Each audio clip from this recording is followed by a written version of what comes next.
சைதாப்பேட்டைக்கும் ஒரு உருது அதிகாரிக்கும் என்ன சம்பந்தம்? சக்கரபுரி எப்படி சைதாப்பேட்டையா மாறுச்சு? சென்னையோட இந்த ஹிடன் ஸ்டோரிய தெரிஞ்சுக்கலாம் வாங்க. ஆமா, சைதாப்பேட்டை ஒரு உருது வார்த்தையிலிருந்து வந்தது. 18ஆம் நூற்றாண்டுல ஆற்காடு நவாப் ஆட்சி செஞ்சப்போ சையத் ஷா அப்படின்னு ஒரு அதிகாரி இருந்தாரு. நவாபுக்கு இவர் மேல அம்புட்டு நம்பிக்கை.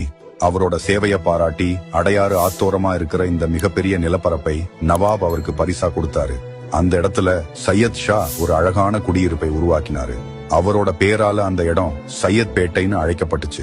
காலப்போக்குல மக்கள் வாயில இது சைதாப்பேட்டையா மாறிடுச்சு. ஆனா இங்கதான் ஒரு பெரிய ட்விஸ்ட். நவாப் வர்றதுக்கு முன்னாடியே பழைய கல்வெட்டுகள்ல இந்த ஊரோட பேரு என்ன தெரியுமா? சக்கரபுரி.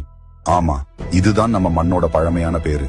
ஒரு நவாப் கொடுத்த பரிசு இன்னைக்கு சென்னையோட இதயமா துடிச்சுக்கிட்டு இருக்கு. இந்த தகவல் உங்க சைதாப்பேட்டை நண்பர்களுக்கு தெரியுமா? அவங்களுக்கு இந்த வீடியோவை தட்டி விடுங்க. அடுத்தது எந்த ஏரியாவோட ரகசியம் வேணும்? உங்க ஏரியா பேரை கமெண்ட்ல சொல்லுங்க, பாப்போம்.